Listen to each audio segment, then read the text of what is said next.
magandang araw.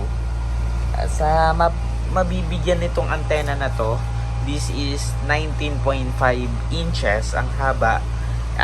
Meron tayo nilagay na coax dyan and capacitor. So this is, titingnan pa natin yung dB nya.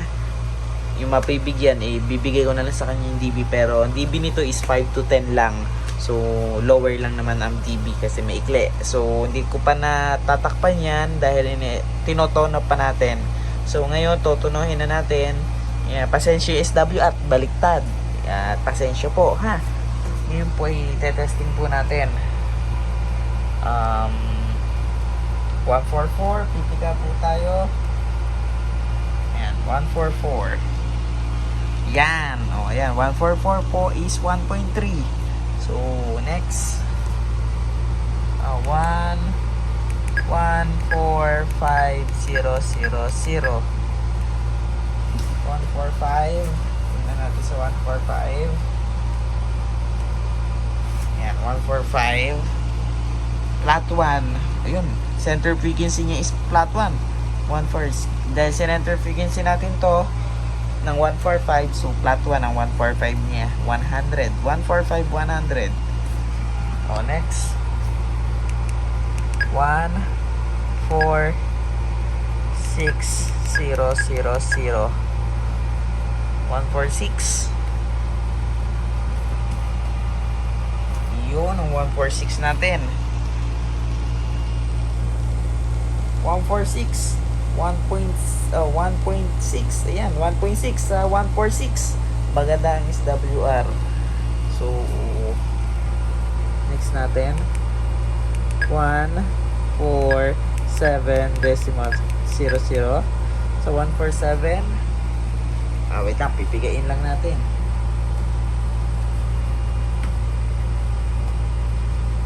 Ayan, 147. Makikita naman ang frequency po na 147. 1.2. Baliktad lang po SWR natin. 1.2. 147. So next tayo 148. 148,000. Biga. Nako, ang ganda pa rin ng SWR, boss. Flat 1, 148. Ayan o. Pero next natin 149.000. So 149. So 149. Nako. Wala din. 149.000. 1 flat 1. Huwag nyo babasahin yung dulo kasi yun yung po yung nagbibilang. So kung gagawin flat 1, 1.0. So flat 1 po. Napakaganda. 147. Ano pala tayo?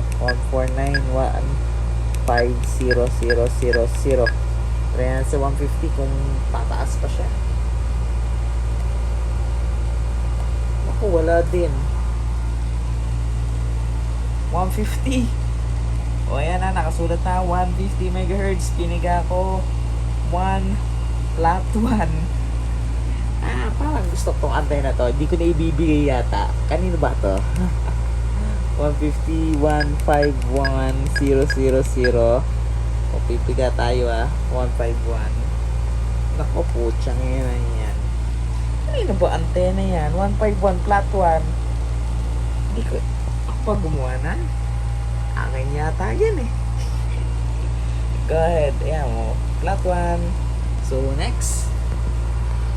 So hanggang 153 lang tayo. 153 na tayo. Lockdown natin 2.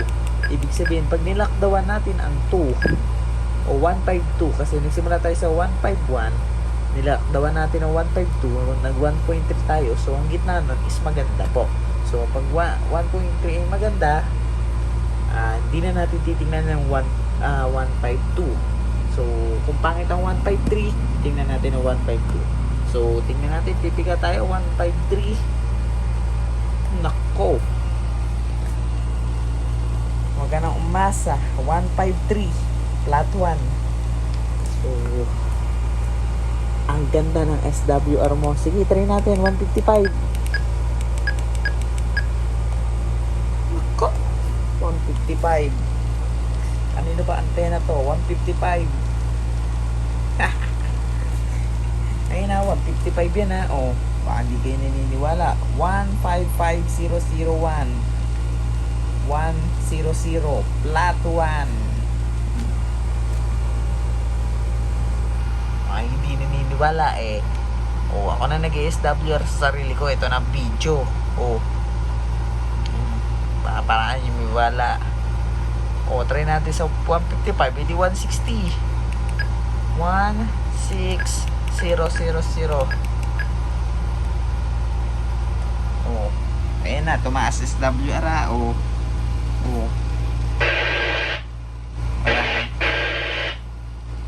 maingay.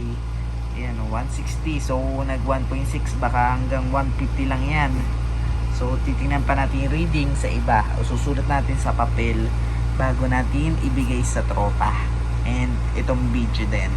So, next natin, UHF tayo. Saset lang natin sa UHF. So, simula tayo ng 400. 400. Piga. Wala. Mataas ang SWR. Tara sa 400. Tingnan pa natin. Dual band kasi ginawa natin. So, titingnan talaga natin. Simula tayo 430.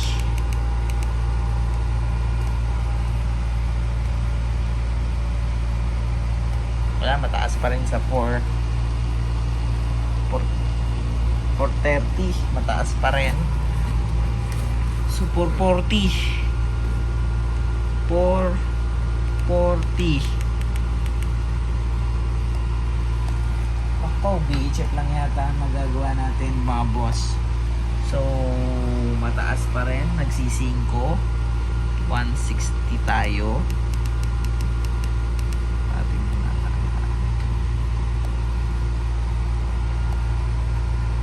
nako, hindi din. Try natin sa 413. 413 kasi nakaset up to dati sa 413. So, tingnan natin.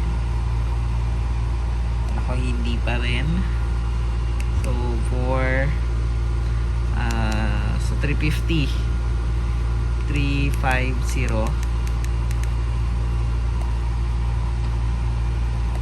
Di negative pa rin si 350. Nagwa 1.722. So, this is BHF lang. Yan, BHF lang tayo. Negative sa pinaka-high.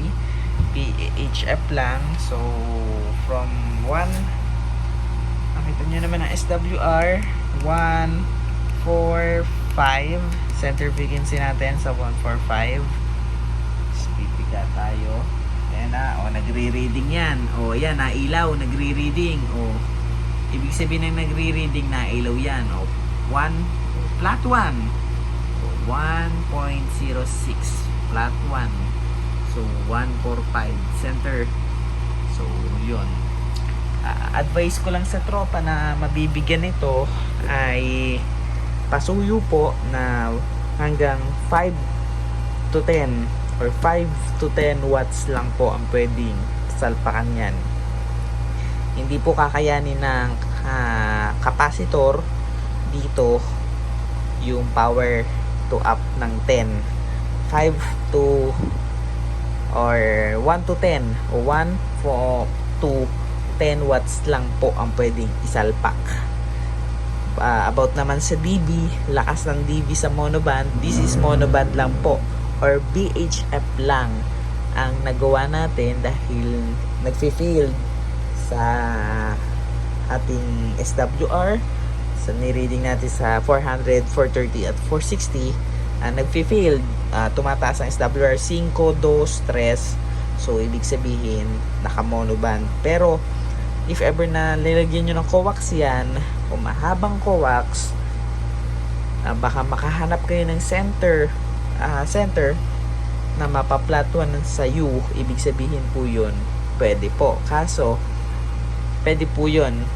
Kaso, mahina lang po ang dB nun. Baka ang dB nun is 2 dB lang or baka negative 0.5 dB lang yon. Pero sa VHF, this is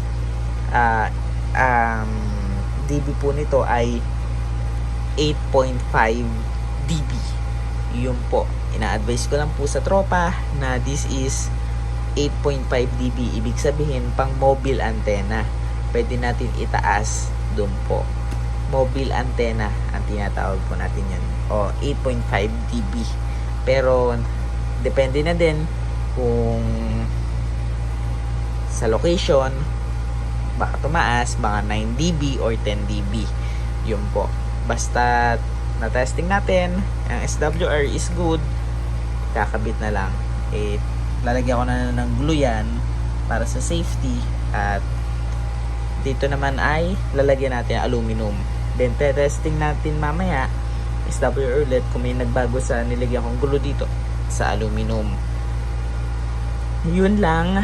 In ever na sana nakita mo lahat ng SWR, good, maganda yung ginawa ko. Basta advice ko lang tropa, huwag mong sasalpakan ng higher ng 10 watts because baka sumabog yung capacitor niya ditong isa. Meron diyang capacitor na 200 ohms. Yun yung baka pumutok, baka tumama ang SWR, maging 14, sira ang portable mo. Pa-portable lang po ito ha. Itong antenna to, huwag nyo sasabihin sa base to ha. Pang-portable lang po. Yan, sa mga nagdi-DIY lang, ayun ang ginagawa ko po. May nilalagay lang po akong wire. Then, wala namang loading ko yan. Wire lang sa loob nan. Then, capacitor dito na basta ano yun. Sikretong malupit. And dire-diretso. So, yun lang. Sa makakakuha nito, swerte na. Susulat ko na lang yung mga frequency and goods na sa'yo. Salamat! Whoop, yeah! 145 1 points flat one.